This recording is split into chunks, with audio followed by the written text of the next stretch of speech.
Alhamdulillah wassalatu wassalamu ala Rasulillah wa ala alihi wa sahbihi wa mawala. Asyhadu an la ilaha illallah wahdahu la syarika lah wa asyhadu anna Muhammadan abduhu wa rasuluh. Allahumma shalli ala sayyidina Muhammad wa ala alihi wa sahbihi ajma'in. Wa ba'd.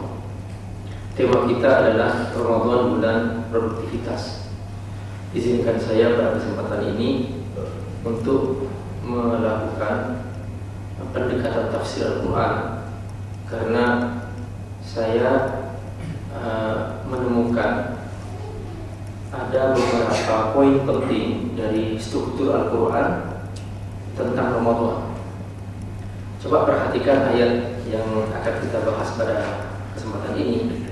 Saya akan tampilkan di depannya, mungkin kawan-kawan bisa melihat atau dibuka Qurannya. Ya, di situ sudah kelihatan ayatnya. Yang ingin saya katakan bahwa pertama, Allah Subhanahu wa taala mengkhususkan ayat tentang program Ramadan di tempat khusus dalam surah Al-Baqarah, yaitu dari ayat 183 sampai ayat 187. Ini adalah pengkhususan atau pemaparan khusus dari Allah Subhanahu wa taala.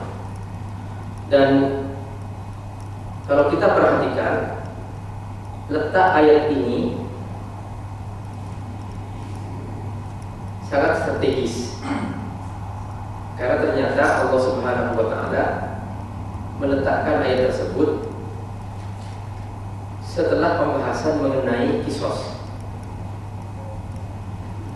Walakum fil hayati walakum fil qisasi hayatu ya ulul albab. Lalu setelah hukum kisos, Allah menjelaskan tentang wasiat, karena orang yang akan dikisos dia akan dihukum mati, maka hendaklah dia berwasiat apa yang akan disampaikan sebelum dia dihukum mati. Namun apa hubungannya hukum kisos dengan Ramadan? Ini ayat 193. Kalau kita melihat secara sekilas kayaknya nggak ada hubungannya, tapi di sini ada pesan penting, yaitu bahwa Ramadan yang kamu besar-besarkan selama ini itu syariatku, seperti juga kisos itu juga syariatku. Kenapa kisos itu kok tidak menjadi hal penting dalam hidup kamu, padahal itu juga syariatku sama. Jadi Ramadan adalah syariat Allah, hukum kisos juga syariat Allah. Tapi mengapa kok ada semacam ketimpangan dalam perhatian kita sebagai hamba Allah terhadap kedua syariat ini? Ketika mengenai hukum kisos, seakan-akan umat Islam tidak menganggap penting, padahal konsekuensinya untuk melaksanakan hukum kisos ini harus ada sebuah lembaga negara yang akan melaksanakan ini. Di sini kita penting melihat bahwa keharusan umat Islam punya lembaga yang akan melaksanakan hukum Allah Subhanahu wa taala, seperti juga mereka dengan mudah melaksanakan hukum syariat Allah di Ramadan. Ini pesan yang tersirat dari struktur Al-Quran. Mengapa setelah hukum kisos Allah Subhanahu wa taala membahas tentang Ramadan? Dalam masalah Ramadan, umat Islam tidak ada yang berbeda pendapat. Semua sepakat di seluruh dunia kita sepakat seperti itu. Tetapi kenapa ketika melaksanakan hukum kisos banyak yang mempermasalahkan, seakan-akan itu tidak manusiawi dan sebagainya? Inilah yang perlu kita tangkap dari pesan Allah SWT, betapa Allah SWT maha adil, maha bijaksana, dan sungguh sejahteranya sebuah negeri, amannya sebuah negeri ketika sebuah hukum ditegakkan yang benar. Dan kita seringkali kagum dengan kondisi yang terasa aman di negara-negara barat, rapi dan sebagainya. Dan kita tahu bahwa itu semua terjadi karena hukum ditegakkan dengan sungguh-sungguh. Nah, sementara kita seringkali ketika menyangkut masalah hukum tidak maksimal untuk melaksanakan itu. Maka Allah Subhanahu wa taala menampakkan di sini. Dan ini jarang dikupas oleh banyak kajian tentang Ramadan. Padahal struktur Ramadan dalam Al-Quran itu diletakkan Allah setelah pembahasan hukum qisas. Lalu yang kedua, mengapa saya katakan bahwa ayat tentang Ramadan ini satu paket dari 183 sampai 187. Perhatikan ayat 183. Ini pembukaan ayat tentang Ramadan. Allah Subhanahu wa taala menutup dengan ayatnya la'allakum tattaqun. Perhatikan, Allah menutup dengan ayatnya la'allakum tattaqun. Lalu perhatikan ayat penutup dari pembahasan mengenai Ramadan, yaitu ayat 187. Betapa sinkronnya antara ayat pembuka dengan ayat penutup. Allah Subhanahu wa taala menutup ayat 167 dengan firman-Nya la'allakum yattaqun. Apa artinya? Bahwa ini satu paket program dari Allah Subhanahu wa taala. Maka jangan dibeda-bedakan antara program ke program. Sekalipun yang ini fardu, yang ini sunnah, itu satu paket. Maka hitungannya satu kesatuan.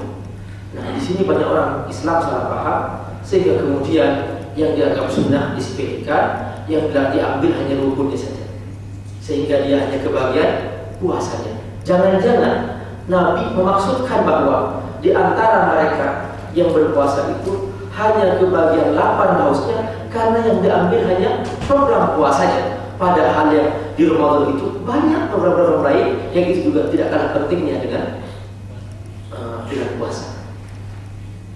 Sehingga kata Nabi, laisa lahu min siyami illa al-ju' wal 'atash. Karena dia hanya kebagian puasanya, tidak kebagian program yang lain yang oleh Allah Subhanahu wa taala dijelaskan dalam Al-Qur'an secara bersamaan.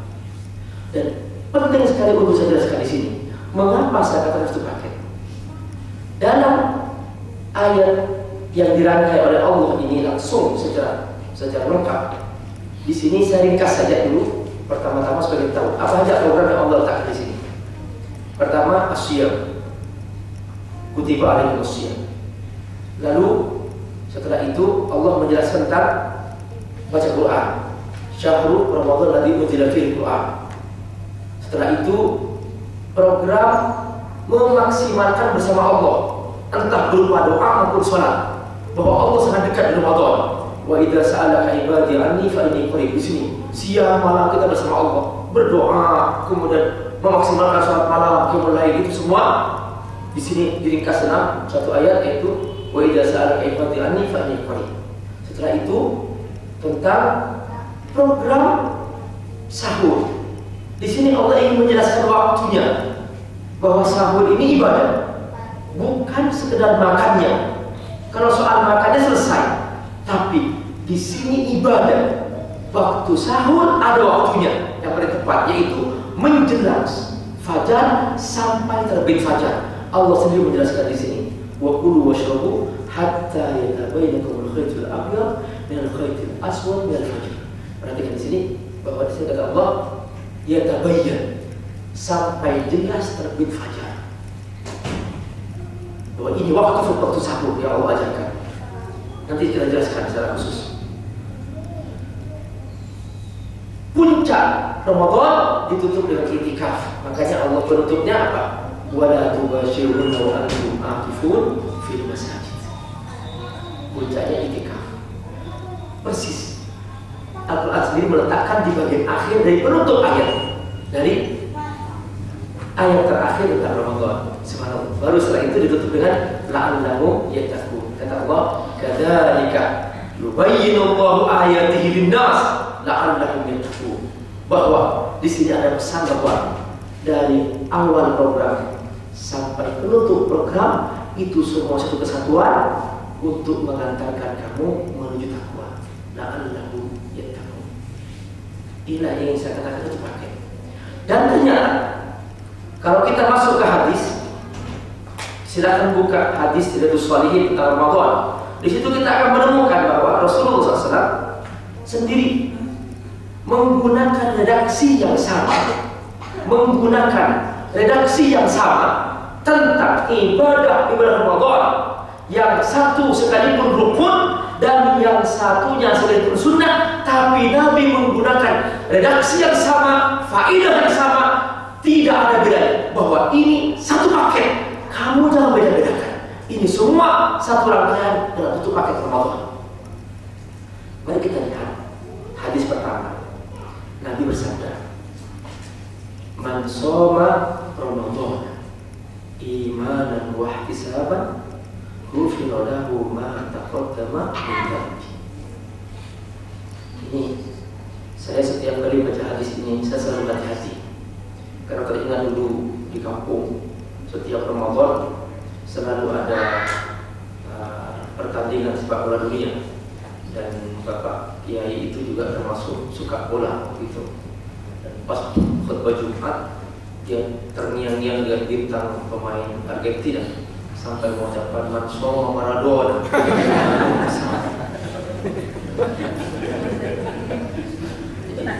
Man shoma Ramadan, jangan sampai salah nanti kalau mau menyampaikan kajian. Man shoma Ramadan imanan wa ihtisaban, ghufira lahu ma taqaddama min dhanbi. Siapa yang berpuasa Ramadan, iman di sini maknanya dengan kesadaran iman. Ihtisab artinya la yabtaghi minhu illa ajr. Dia tidak mengharapkan apa-apa kecuali hanya pahala dari Allah SWT. Itu makna ihtisab. Kalau dia melaksanakan puasa seperti ini kondisinya, maka akan dapat pahala apa? Ghufira lahu ma taqaddama min dhanbi. Dia akan diampuni dosa sebelumnya oleh Allah SWT. Di sini Nabi menegaskan tentang imanan wa ihtisaban. Ini makna ayat dalam Al-Qur'an, ya ayyuhalladzina amanu kutiba alaikumus syiyam. Di sini ada kata amanu dan kata asyam. Nabi mengatakan man shoma Ramadan imanan wa ihtisaban. Ini rukun. Tapi ketika Nabi membahas tentang sholat malam, redaksinya sama. Seakan-akan dalam makna ini Nabi tidak membedakan, bahwa jangan sampai kita membeda-bedakan karena ini tarawih sunat saja lalu kita mengabaikannya, tapi karena ini wajib dan rukun kita mengutamakannya. Ternyata di sini Nabi ingin menggambarkan bahwa ini satu paket. Dengarkan Nabi bersabda, "Man qama Ramadhana imanan wa ihtisaban, ghufira lahu ma taqaddama min dhanbi." Perhatikan, qama di sini maksudnya qama qiyamal lail, yaitu melaksanakan salat malam. Dan di sini Nabi menggunakan kata qam karena yuqsadu bihi qiyamul lail. Qiyamul lail di sini jangan sampai salah paham bahwa qiyamul lail artinya apa? Al-iksar bihi bil qiyam fil lail. Jangan hanya mengambil batas awalnya saja. Sebab Nabi SAW melaksanakan salat malam itu membaca surah yang panjang-panjang dalam Al-Quran, lalu menggambarkan ini bahwa salat malam itu identik dengan baca Al-Quran. Sampai dalam surah Al-Muzammil ketika Allah membahas tentang qiyamul lail, Allah mengatakan apa? Warattilil Qur'ana tartila. Di sini maksudnya apa? Baca yang panjang-panjang, bukan sekedar qiyam saja singkat. Tapi di sini artinya apa? Identik dengan berlama-lama membaca Quran. Nah, karena itu sebagai ulama membolehkan dalam qiyamul lail kita mau sampai membaca Al-Quran. Saya membaca Al-Quran dibolehkan. Supaya apa? Supaya kita bisa menikmati tartil Quran. Dan juga qiyamul lail dalam ayat yang lain dikatakan Allah sebagai seperti salat subuh juga dikatakan wa Qur'anul fajr. Padahal seharusnya wa salatul fajr. Tapi kenapa Allah menggunakan kata wa Qur'anul fajr, bahwa ketika kita qiyamul lail dan salatul fajr di situ identik dengan membaca Quran di situ. Makanya Nabi ini dalam banyak riwayat ketika sholat malam beliau melaksanakan sholat malam sampai lewat tengah malam, bahkan sampai mendekati fajar di situ. Dan itu 11 rakaat, tidak lebih. Maksudnya baca yang panjang-panjang sampai menjelang fajar. Subhanallah, luar biasa. Di zaman Umar, para sahabat ingin memperpendek bacaan dengan diselingi istirahat antara 2 rakaat, maka disebut dengan at-tarawih, artinya rehat. Setiap rakaat rehat, diperpendek bacaannya, tapi ditambah rakaatnya menjadi 23 rakaat, sama selesai lewat tengah malam sampai menjelang fajar. Pilih. Jadi bukan 11 rakaatnya lalu kemudian adu cepat, Masya Allah, yang penting 11 rakaat, bukan begitu.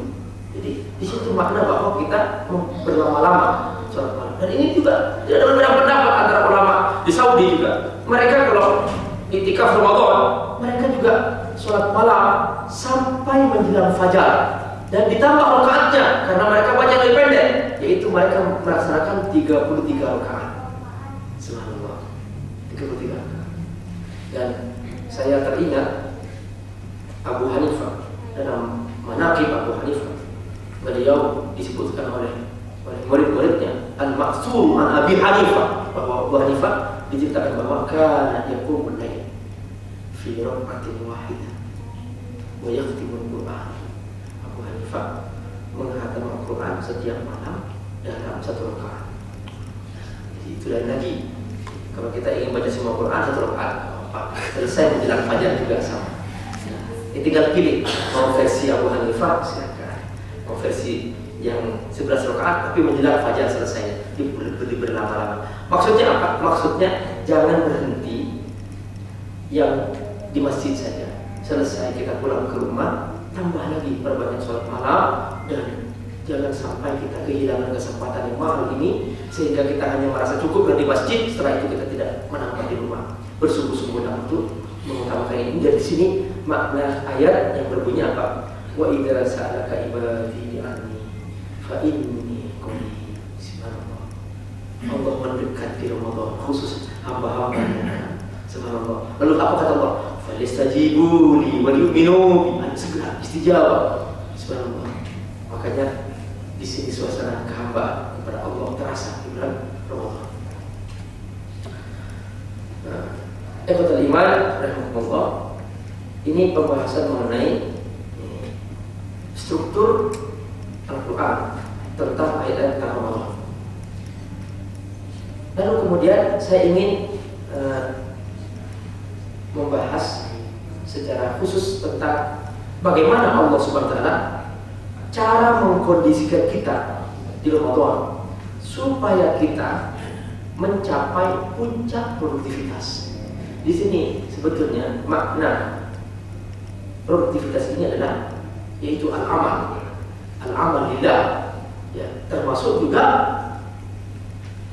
al-amal li iman dunia. Sebab ketika para ulama menafsirkan tentang illal ladzina amanu wa amilus shalihat, di sini banyak yang membahas tentang amanu wa amilus shalihat, bahwa tabiat iman pasti melahirkan amal soleh, dan amal dikatakan soleh ketika lahir dari iman. Maka sebaik apapun sebuah amal tanpa iman bukan amal soleh namanya. Jadi di sini makna bahwa amal wa amilus shalihat. Ketika ulama menjelaskan tentang maksud min amal soleh, apa maksud amal soleh, maka mereka mengatakan bahwa dzalikal amal alladzi yahmilu al-maslahah lin-nas, yaitu amal yang membawa kemaslahatan bagi manusia. Maka di sini bahwa amal soleh bukan hanya ritual, tapi juga amal sosial, amal dakwah, amal taklim, musa'atul ghair, membantu orang lain, ini semua amal soleh. Maka di sini bahwa seorang mukmin tidak hanya memaknai amal soleh sekedar ritual saja, tapi mencakup semua amal soleh. Maka Ramadan adalah bulan di mana kita dikondisikan untuk mempunyai power yang maksimal supaya kita bisa prima dalam melaksanakan amal soleh, baik itu dalam Ramadan maupun setelah Ramadan. Jadi kalau saya umpamakan begini, Kalau ibadah sehari-hari ini, saya ingin membapakkan dengan sebuah HP ya. HP ini kita punya dua kewajiban per hari. Pertama, menjaga hardware jangan sampai low battery, kita ngecas. Kedua, menjaga software jangan sampai disconnect dari server, isi pulsa. Itu HP kita. Sama dengan kita menjaga hardware kita jasmani jangan sampai low battery, kita ngasih energi, makanan, sebagainya. Yang kedua, kita mengisi software kita, rohani kita, jangan sampai disconnect dari Allah. Itu ibadah. Nah, ibadah ini yang oleh Allah Saudara kita dikondisikan, jangan sampai disconnect dari Allah Saudara. Ada yang berupa ngecas harian, yaitu sholat 5 waktu. Ada yang berupa ngecas makanan. Di situ ada puasa Senin, Kamis, lalu ada hari Jumat, ibadah yaumul Jumat. Kemudian ada yang ngecas bulanan, yaitu siang ayyamul bid, yaitu pada tanggal 13, 14, 15 itu ayyamul bid. Kemudian ada yang ngecas tahunan, yaitu setahun sekali di sini bulan Ramadan. Nah, kalau saya umpamakan ya, kalau ngecas harian ini seperti kita ngecas langsung ke HP-nya. Tapi kalau kita ngecas Ramadan di sini, langsung kita ngecas HP sekaligus ngecas power bank di situ. Bahwa kita harus maksimal karena kita tidak ketemu lagi dalam Ramadan, kedua setahun sekali. Nah, ini power bank ini untuk safety kita supaya di saat-saat kita lowbat tiba-tiba masih ada power bank di tengah jalan di sini. Dan kita tidak ketemu lagi dalam Ramadan, kedua setahun sekali. Nah, sekarang sudah musim power bank, kita sudah ngerti banget itu masalah ini.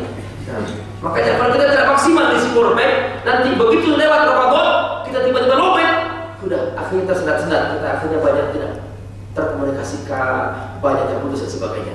Nah, karena itu di Ramadan ada Allah, kita dimaksimalkan, dibikin acara satu paket. Karena di sini apa?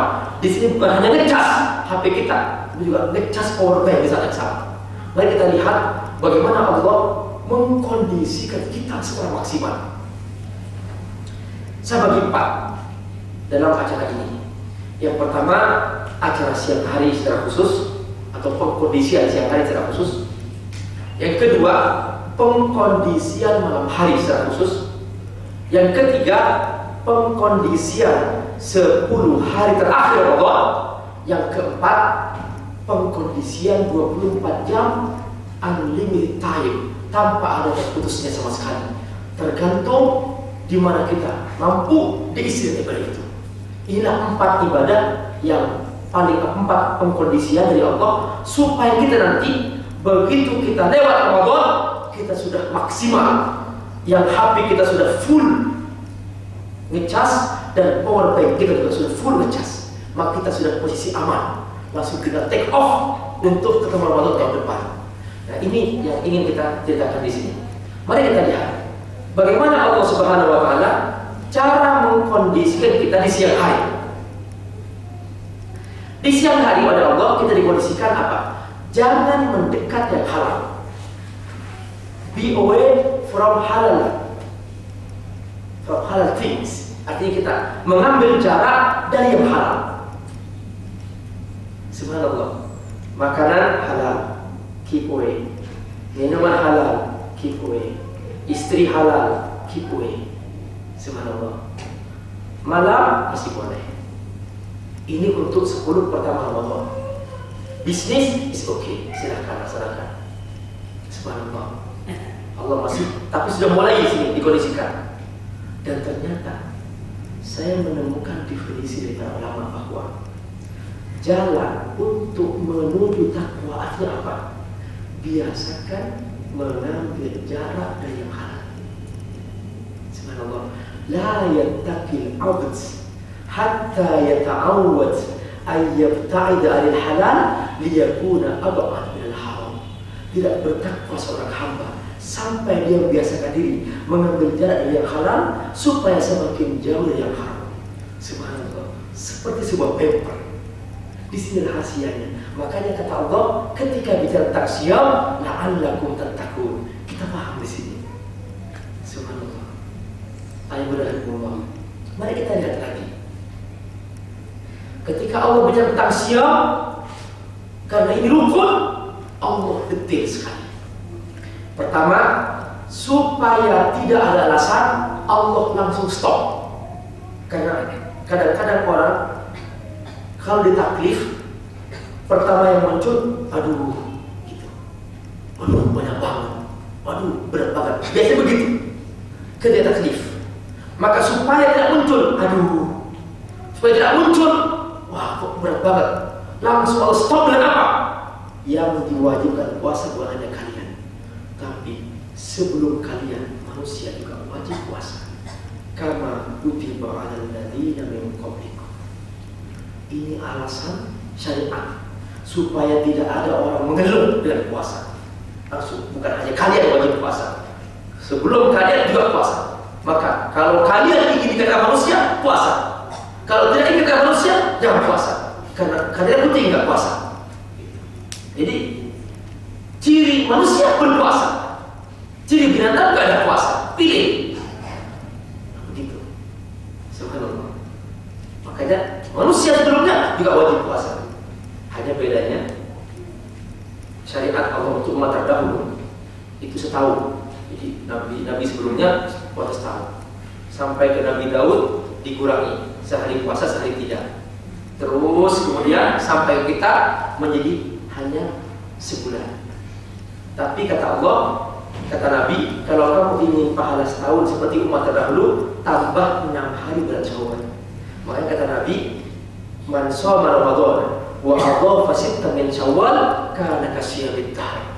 Siapa yang puasa Ramadan dan menambah 6 hari bulan Syawal dapat pahala setahun. Subhanallah. Masih juga ada kesempatan setahun seperti umat terdahulu dari segi pahala, sekalipun porsi puasanya lebih sedikit. Ini tanda kasih sayang Allah. Kenapa? Karena Allah tahu bahwa kondisi fisik semakin akhir zaman semakin lemah. Berbeda dengan kondisi fisik Nabi Adam AS yang tingginya 60 hasta, ya 60 hasta. Ya. Jadi sekitar 30 meter. Kalau satu hasta setengah meter, kalau satu hasta 1 meter berarti 60 meter. Yang jelas itu masalah hasta agak berbeda sedikit dalam pembahasannya. Tapi yang jelas sangat tinggi. Mereka juga Allah badan yang kekar yang kuat. Makanya mereka dibebani puasa setahun. Dan ternyata benar. Waktu itu memang ilmu pengetahuan manusia sangat sederhana. Dan dengan banyak puasa sedikit penyakit.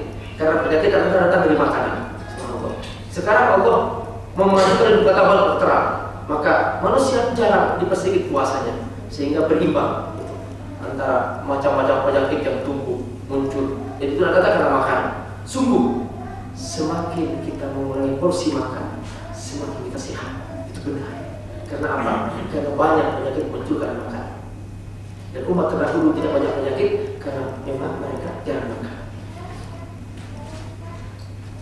Lalu karena kita ini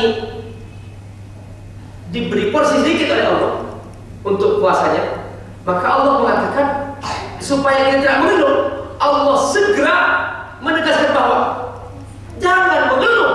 Ini hanya beberapa hari saja, kata Allah. Ayyaman ma'dudat. Jadi Allah tidak mengatakan sebulan. Jadi sebulan itu sangat sedikit dibanding setahun dari umat terdahulu. Itu hanya beberapa hari saja. Masa mengeluh sih? Keterlaluan. Begitu. Jadi ayyaman ma'dudat. Di sini kalau bahasa ini hanya beberapa hari saja. Masa kamu gak kuat? Hanya beberapa hari saja loyo. Gitu.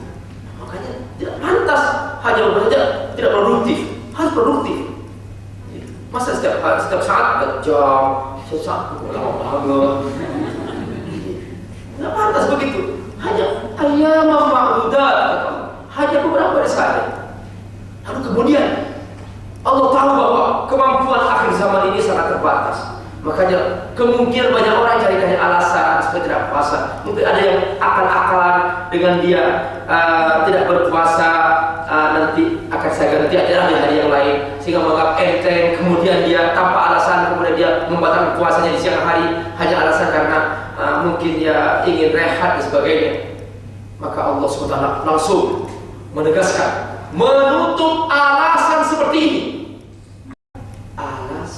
Alasan definitif yang membolehkan seorang tidak berpuasa. Disebutkan setelah ini, yaitu apa? Pertama, karena sakit. Faman kana minkum maridun. Yang kedua, alasannya karena safar atau ala safar. Tapi untuk dua kondisi ini wajib mengganti dari yang lain. Fa'iddatum min ayyamin ukhra.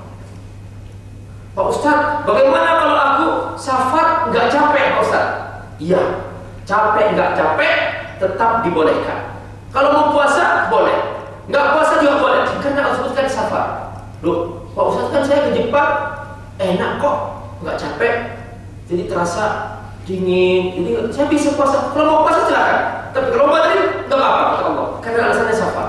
Sebab kalau Allah menyebutkan alasan capek, nanti akan banyak main badminton long set langsung puasa.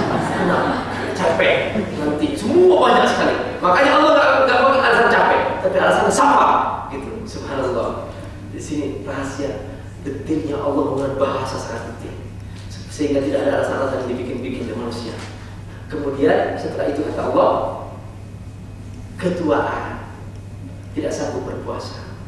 Wa 'alal ladzina yutiqunahu, ketuaan. Di sini Allah langsung memberikan beberapa opsi untuk yang terlalu tua. Karena dia terlalu tua dan sanggup berpuasa, maka langsung bayar fidyah. Allah tidak minta ganti puasa. Fa fidyatun min ayyamin ukhra. Jadi kalau fidyatun ta'am miskin. Fidyatun ta'am miskin. Fidyah memberikan makan sejumlah hari dia kan terhadap sejumlah orang miskin sesuai dengan yang dia tinggalkan. Namun di sini Allah memberikan opsi-opsi lain. Kenapa? Karena mungkin yang tua ini sangat kaya sehingga mengeluarkan harta itu sangat gampang. Makanya oleh Allah, kalau dia ingin ngasih lebih, silahkan kata Allah. Faman tatawwa'a khairan fahuwa khairun lah. Ingin ngasih lebih dari fidyahnya, silahkan. Supaya apa? Supaya dia terasa bahwa dia mengeluarkan sesuai dengan capeknya berpuasa. Tapi kemudian Allah ngasih opsi lagi. Jangan-jangan dia sekalipun sudah tua masih kuat berpuasa. Allah kasih sebetulnya kalau dia kuat berpuasa masih lebih bagus berpuasa daripada berfidyah. Kata Allah, wa antasumu khairul lakum in kuntum ta'lamun. Kalau dia mau berpuasa pasti lebih bagus karena Allah tunggu puasanya, bukan fidyahnya. Karena di sini babnya bab puasa. Saya begitu Allah Taala mengajarkan tentang masalah puasa. Subhanallah.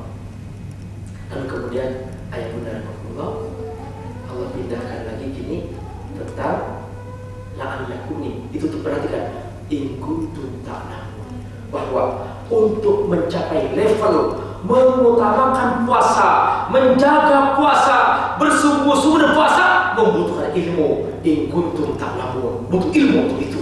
Karena kalau tidak banyak orang mengabaikannya sehingga dianggap enteng itu menjalankan puasa.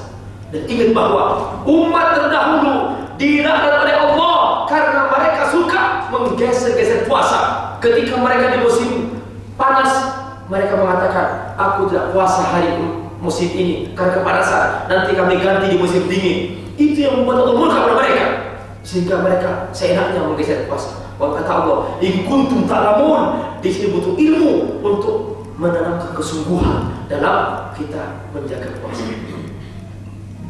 Lalu kemudian pindah program berikutnya, yaitu program Ramadan, yaitu program Al-Quran.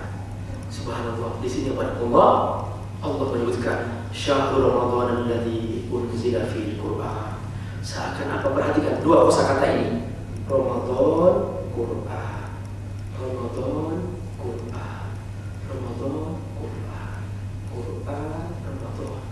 Subhanallah, bahwa seakan-akan dianggap tidak kebagian Ramadan orang yang tidak baca Quran di Ramadan.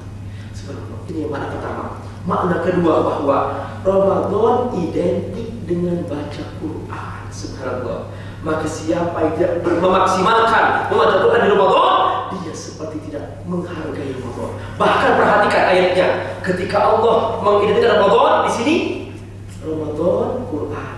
Penutupnya apa? La'allakum tashkurun. Subhanallah.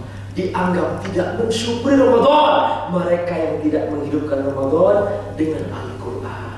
Ya Allah, subhanallah, perhatikan mengapa Allah menutup dengan la'allakum tashkurun. Justru di saat Allah subhanahu wa ta'ala menggambarkan ini Ramadan, ini Al-Quran.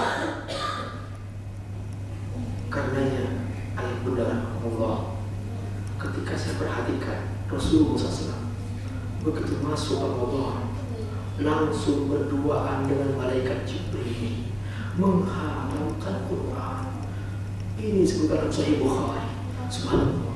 Wa fil amil ladzi tufiya fihi Rasulullah SAW. Dan di tahun Nabi wafat, Nabi murojaah berkali-kali hatam Quran bersama Jibril. Subhanallah. Dan kemudian para sahabat juga subhanallah menghidupkan Ramadan dengan Al-Quran sampai dikatakan yusma' min buyutihim sawtun kadawindahan, terdengar di rumah-rumah mereka suara mendengung seperti suara lebah orang-orang membaca Al-Quran. Subhanallah. Bahkan ketika Imam Nawawi merekam para sahabat sampai mengatakan bahwa minhum man yakhtim fi usbu'in mar, ada yang menghatam satu pekan sekali, ada yang menghatamkan sepekan 2 kali, ada yang menghatamkan setiap 3 hari sekali, ada yang menghatamkan setiap 2 hari sekali, ada yang menghatamkan setiap sehari sekali, ada yang menghatamkan sehari 2 kali. Ya subhanallah. Imam Nawawi menggambarkan, menyebutkan Utsman bin Affan, kana Utsman bin Affan yaqra'ul Quran ma bainal maghrib wal isya, menghatam Quran antara maghrib ke isya. Saya begitu Utsman bin Affan radhiyallahu. Kita kadang-kadang nggak masuk akal, subhanallah, nggak masuk akal. Kenapa? Karena kita memandang dari segi waktu kita yang tidak berkah. Kita hidup di zaman no barakah, sulit keberkahan di zaman ini. Ya Allah, waktu begitu habis. Benar kata Nabi, as-sana kal syahr, 1 tahun seperti 1 bulan. Was-syahru kal yaum, kal usbu' kal jum'ah, dan 1 bulan seperti 1 pekan. Wal jum'atu kal yaum, 1 pekan seperti 1 hari.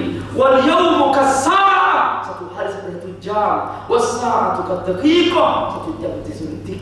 Ya Allah, kita hidup di zaman ini sekarang. Benar, zaman itu zaman barokah, generasi barokah, generasi barokah. Karenanya para ulama mengatakan kepada murid-muridnya dahulu, kalau kamu ingin baca buku-buku mereka.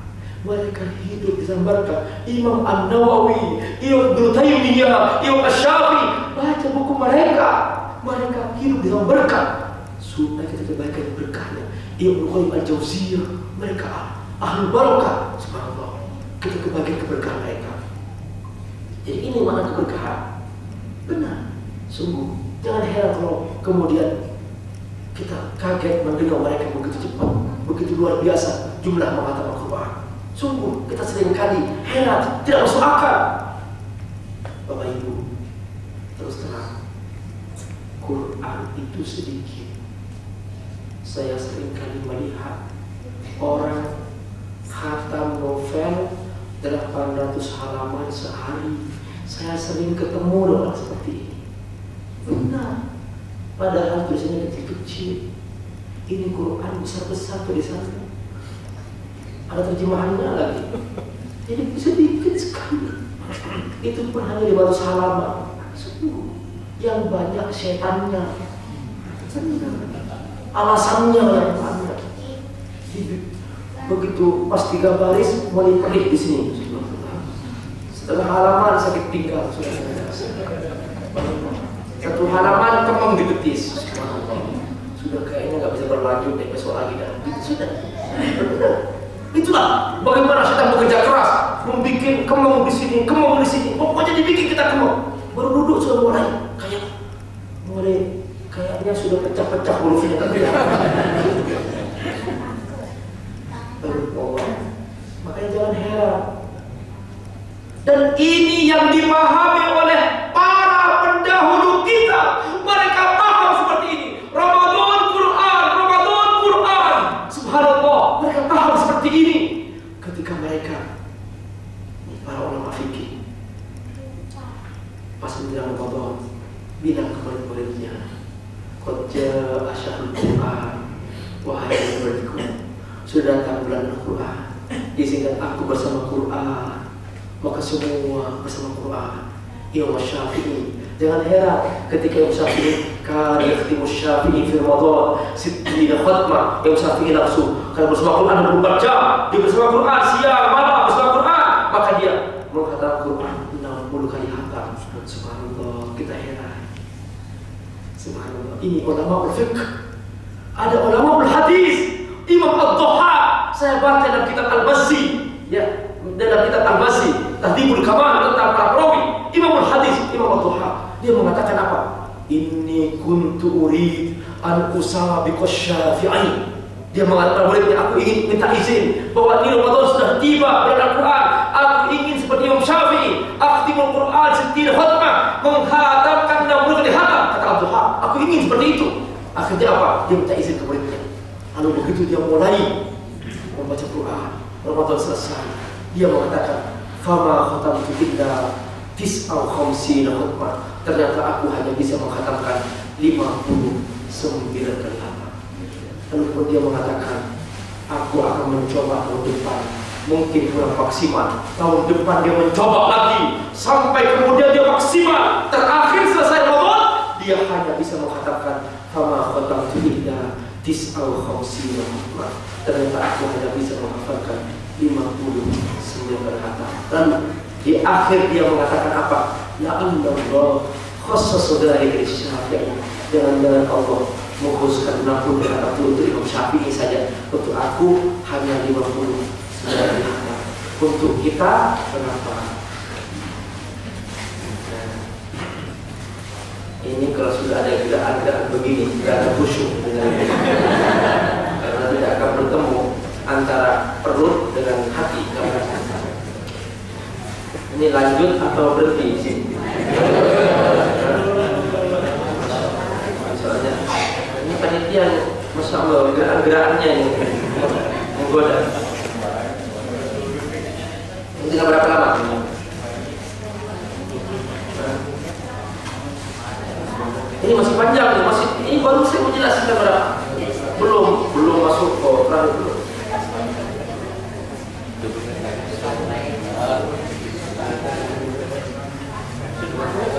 Ya. Oke. Ikhwatal iman rahmatullah. Insyaallah kita tahun ini minimal menghatamkan 3 kali insyaallah. Amin. Siap? Ya. Kenapa Pak Ustaz? Ada alasannya. Jadi dulu ada seorang murid tanya kepada gurunya, wahai guru, kenapa guru menghatamkan 3 kali? Dia menjawab, al-khatmul awwal li abi. Khatamku yang pertama aku hadiahkan untuk ayahku yang telah menyekap kasih aku besar. Wal khatmus tsani li ummi. Khatamku yang kedua untuk ibuku yang telah mengandung aku, yang telah menyusui aku. Wal khatmus tsalits li. Khatamku yang ketiga untuk diriku sendiri. Subhanallah. Di sini makanya dia mengatakan apa? Perhatikan urutannya. Pertama untuk ayah, kedua untuk ibu, baru terakhir diri sendiri. Perhatikan. Kenapa? Karena kalau untuk diri sendiri duluan, nanti pas untuk ayah dan ibu setengah hati, akhirnya nggak diselesaikan. Nah, di sini perhatikan. Jadi untuk ayah duluan, baru untuk ibu, baru setelah itu untuk diri sendiri. Perhatikan sih. Ini dia. Kita bersungguh-sungguh insyaallah. Ingin tahu caranya? Gampang. 30 juz dibagi 10 hari. Berapa juz per hari? 3 juz. 3 juz berapa lembar? 30 lembar. Bagi 5? 6. 6 bagi 2? 3. Berarti sebelum sholat 3 lembar, setelah sholat 3 lembar. Subhanallah. 3 lembar berapa menit? Hanya 5 menit. 3 lembar 5 menit.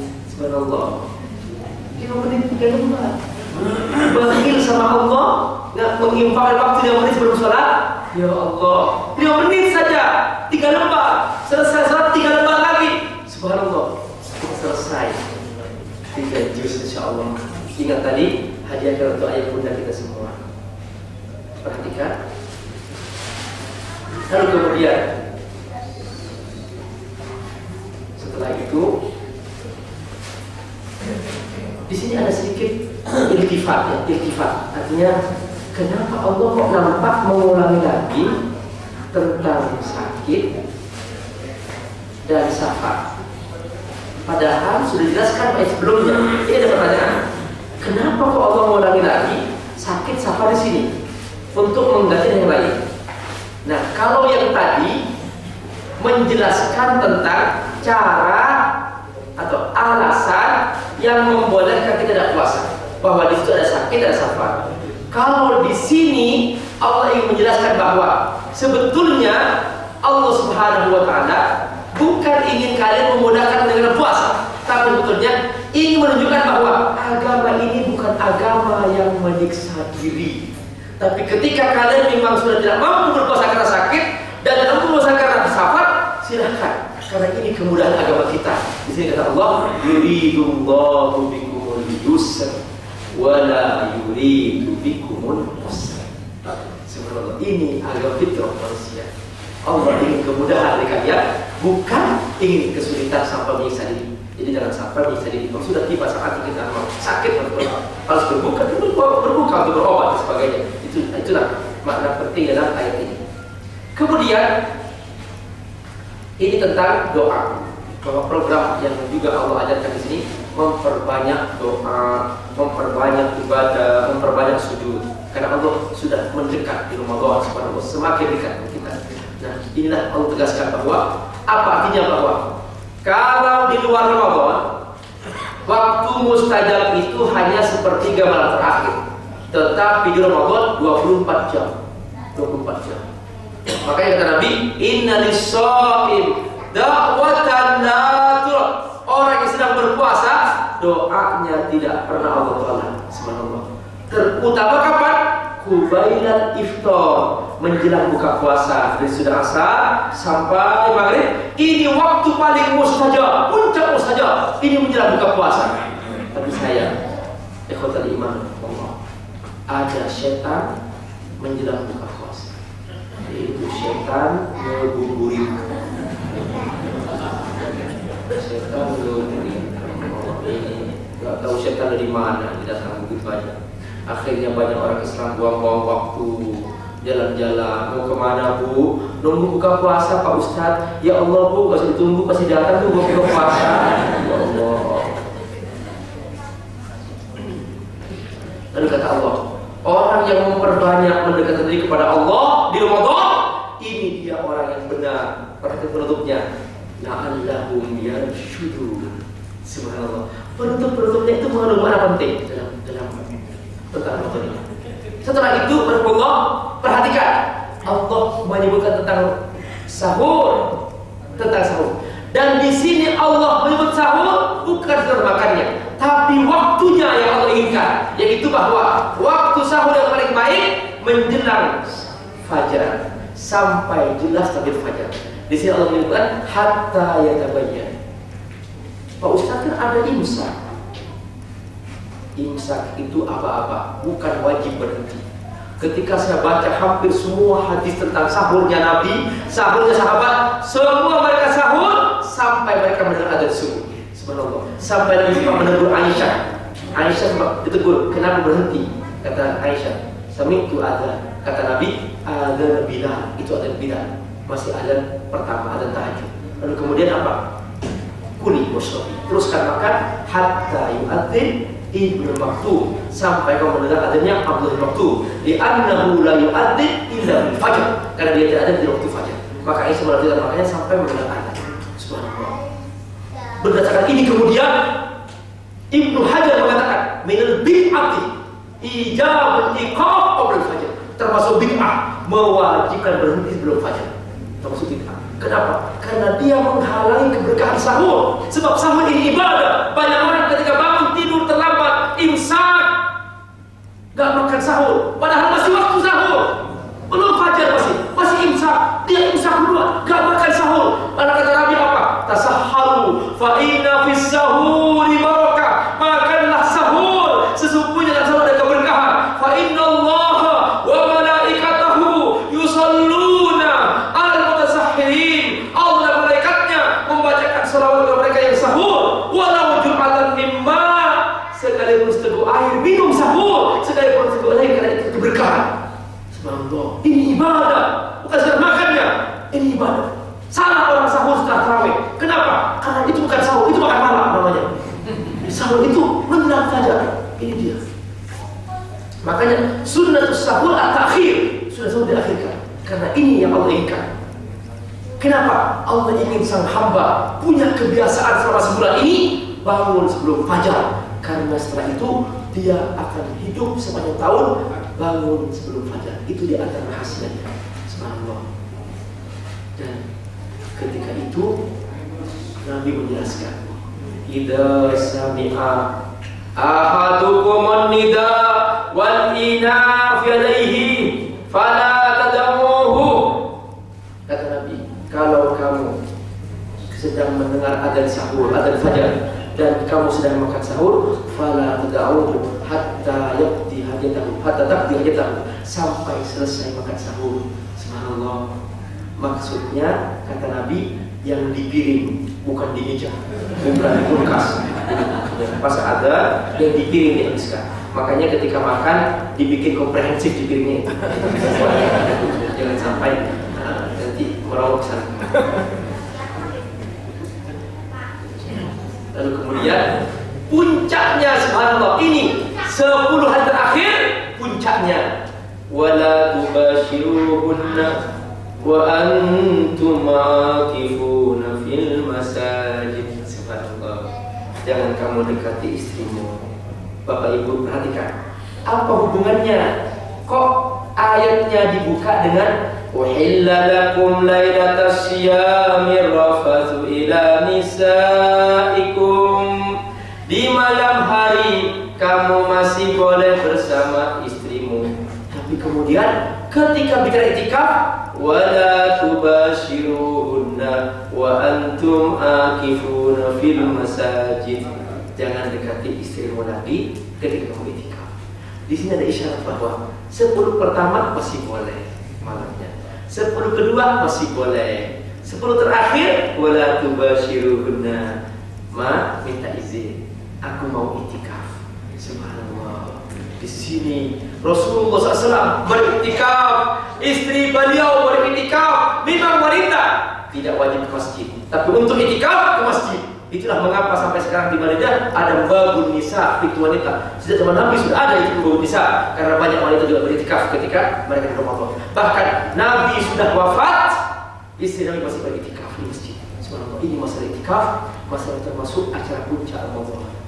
Lalu ada bertanya, Pak Ustaz, ada apa dengan iktikaf? Kenapa iktikaf? Subhanallah. Di sini bahwa ketika seseorang iktikaf, dia fokus bersama Allah. Bukankah Bapak Ibu, ada kebahagiaan ketika kita fokus? Ada kebahagiaan ketika kita khusyuk. Makanya sholat khusyuk, fokus. Jangan sampai membawa pekerjaan dalam sholat. Karenanya Nabi ketika pulang ke rumah, kata Aisyah, Nabi ketika pulang ke rumah bersama Aisyah. Ketika Aisyah sedang haid, Nabi minta menutup dengan sandal kain. Nabi berbaring di atas dada Aisyah. Aisyah bahagia. Subhanallah. Ini kaum ibu dulu. Kalau kaum ibu sekarang bilang, Pak, ada bantal sebelah Pak. Itu kaum ibu sekarang.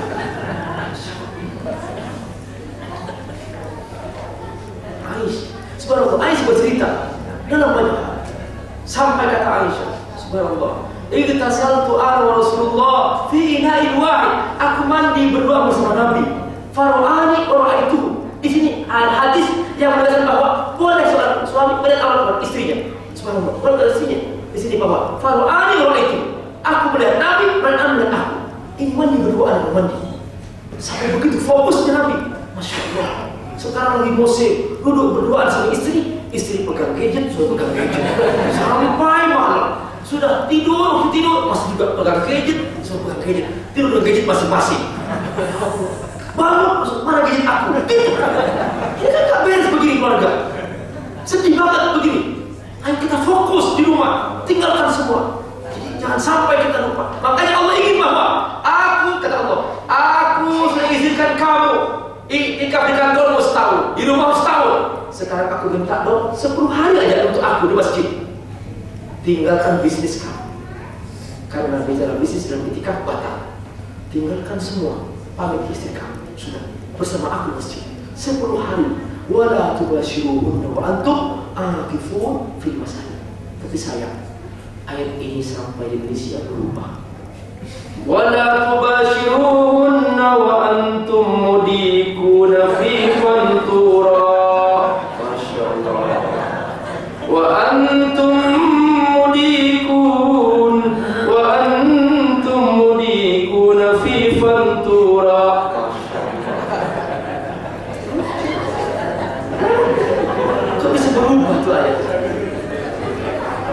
Allah. Ayo jangan sampai diubah ayat ini asli. Akifun fil masjid. I'tikaf. Nah, ada apa rahasianya? Ayah bunda rahmatullah. Ada rahasianya. Ada sebuah hadiah yang itu tidak diberikan kecuali orangnya datang ke tempatnya. Contoh misalnya panitia tadi mengumumkan, siapa yang datang duluan tadi ke tempat ini dapat hadiah umroh. Lalu kemudian panitia sudah lihat daftarnya. Fulan bin Fulan, ada enggak? Tidak ada Pak Ustaz, cancel. Fulan bin Fulan, ada enggak? Ini yang datang nomor 2, enggak ada Pak Ustaz, cancel. Fulana binti Fulana, datang nomor 3, mana? Oh, ada Pak Ustaz, langsung contrek dapat hadiah umroh. Kenapa? Ada di tempat. Subhanallah. Ada sebuah hadiah yang oleh Allah Subhanahu wa taala tidak akan diberikan kecuali sang hamba datang ke Arafah di hari Arafah di musim haji. Ini dia rahasia haji, bahwa pembagian hadiah pembebasan dari api neraka. Maka harus datang ke sana. Di sini mana hadis Nabi berbunyi Al-Hajju Arafah, bahwa orang yang pergi haji harus datang ke Arafah. Tidak boleh diwakilkan. Melempar jumrah boleh diwakilkan, tapi hukum Arafah tidak bisa diwakilkan. Makanya saya pernah bertugas menemani jemaah haji yang sakit parah. Saya gotong, saya datang dengan pakai mobil sama wukuf namanya, untuk mengantarkan mereka dalam keadaan koma dibawa ke Arafah, ke mereka sedang haji. Ini makna Al-Hajju Arafah, pembagian hadiah. Salah seorang tabi'in bernama Fudail bin Iyad, dia mengatakan bahwa siapa yang tidak yakin bahwa hari ini di padang Arafah dia hadir di sini dan dia tidak dibebaskan dari api neraka oleh Allah, dipertanyakan imannya. Ini dia hadiah dari Allah Subhanahu. Dan ada hadiah yang Allah berikan di Ramadan, dan itu akan lebih mudah didapat ketika seorang i'tikaf. Inilah Lailatul Qadar. Di sini kita baru paham kenapa Rasulullah SAW tidak pernah meninggalkan i'tikaf seumur hidupnya sebulan terakhir Ramadan. Dan di sini juga mengapa Allah SWT menutup ayatnya dengan wala tubashiruhunna wa antum aqifun fil masajid, bahwa ini satu paket dari Ramadan dan ujungnya apa? La'allahum yattaqun, untuk mencapai takwa. Subhanallah, ayat benar Allah. Sungguh indah sekali struktur Al-Quran, begitu luar biasa. Urut, begitu selesai bahas tentang Ramadan, Allah langsung bahas tentang harta. Satu ayat saja, tidak banyak, satu ayat saja. Allah bahas tentang harta. Wala ta'kulu amwalakum bainakum bil batil wa tudlu biha ila al-hukam litakulu fariqan min amwalin nas wa antum ta'lamun. Di sini Allah mengatakan hati-hati setelah Ramadan dari harta haram. Dan banyak harta haram berputar di sekitar peradilan. Sogo menyogo. Di sini Allah sebutkan di sini secara khusus bahwa banyak harta berputar di situ. Pengacara, hakim, jaksa, di situ berputar harta haram. Berapa mereka dibayar hanya demi untuk sebuah harta haram. Nah, pertanyaannya sekarang, mengapa Allah kok menyebut harta haram setelah puasa? Sebab ternyata setelah program puasa kita dihantarkan oleh Allah untuk melaksanakan haji, dan bekal untuk haji adalah harta. Jangan sampai pergi haji pakai harta haram, kata Allah. Karena kalau pergi haji dengan harta haram, Allah tolak hajinya. Di sini kita baru paham, karenanya ayat berikutnya langsung tentang haji. Yas'alunaka 'anil ahillah qul hiya mawaqitu lin-nasi wal hajj. Subhanallah. Langsung perhatikan, Ramadan secara urutan. Setelah Ramadan bulan Syawal, Dzulqa'dah, Dzulhijjah. Ini Syawal, bulan haji sudah. Makanya kata Allah apa? Al-hajju asyhurum ma'lumat. Haji ini dari bulan tertentu. Dan ini di mana? Di bulan Syawal. Karena itu Saudi menutup umrah sunnah setelah Ramadan. Kenapa? Karena umrah di bulan Syawal sudah masuk umratul haji, masuk umrah haji. Di sini makna kita. Subhanallah. Bulannya urut, ayatnya urut. Subhanallah, inilah Ramadan dan ini dia Ramadan. karena sudah semua buka puasa sudah siap, saya tutup sampai di sini. Wassalamualaikum warahmatullahi wabarakatuh.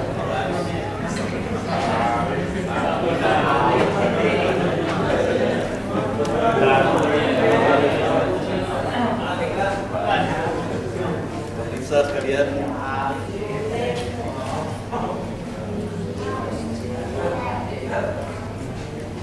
pemirsa pecinta hadis Sulisnain yang berbahagia dan PKS TV dimanapun berada, alhamdulillah kita dengarkan bersama nasihat yang begitu luas dan padat sekali dari kita para ustaz dan para ulama.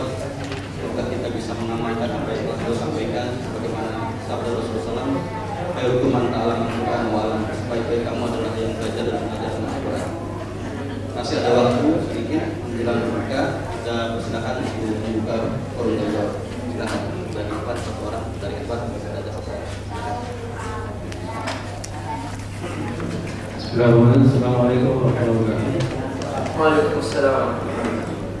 Mendengar kisah-kisah dari Ustaz yang mulai yang sangat panjang dan ayat-ayat Al-Quran sangat kuat sekali. Cuman masalah bagi orang yang hafalannya sedikit, Ustaz. Jadi tidak bisa berlama-lama dengan ilmu lainnya karena hafalannya sedikit. Kalau saya pernah perhatikan beberapa orang yang mulai sambil membaca Quran, mana yang terbaik, Ustaz? Sambil baca Quran supaya panjang bacanya, atau sholatnya diselesaikan sesuai dengan hafalannya, kemudian setelah itu baca Quran? Terima kasih, Ustaz. Assalamualaikum. Semuanya sama-sama baik. Yang tidak baik yang nggak sholat. Jadi kalau tidak mau baca yang pendek-pendek, perbanyak rakaatnya. Dulu ada sebagai ulama sampai sholat 100 rakaat. Jadi benar, perpendek bacaannya, perbanyak rakaatnya. Jadi kalau seumpama mau baca lebih panjang lagi sambil membaca nggak apa-apa, boleh. Boleh untuk sholat sunnah, untuk sholat. Yang mana?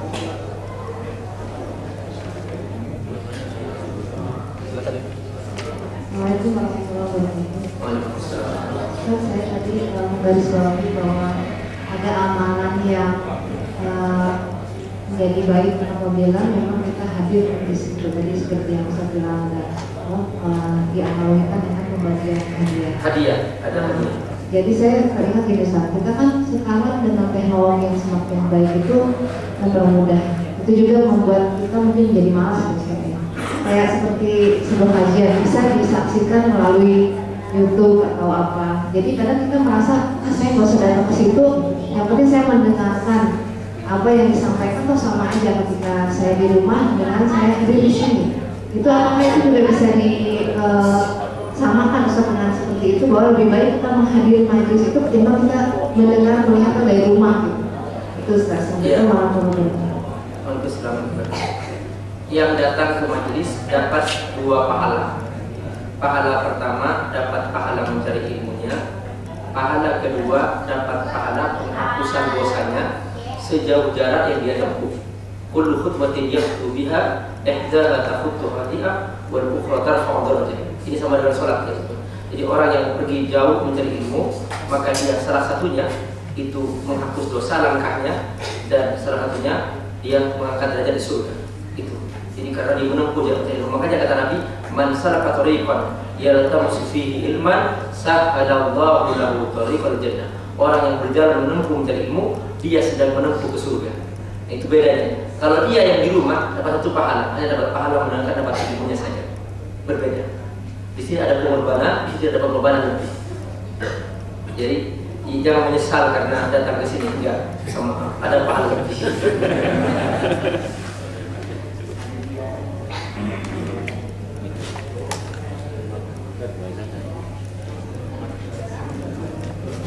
para jamaah sekalian, baik karena waktu sudah semakin sedikit sekali, kita cukupkan pertemuan kita pada sore hari ini. Selanjutnya kita dengarkan bersama atau kita mohon kepada Ustaz Dr. Adi Rasul untuk membacakan doa, karena ini adalah waktu yang paling mustajab kita untuk berdoa.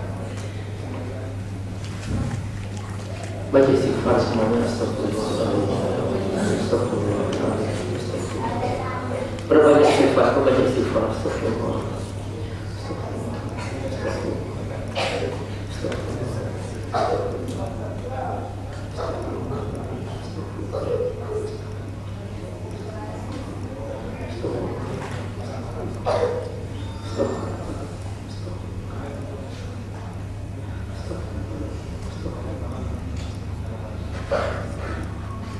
Doakan untuk ayah ibu kita.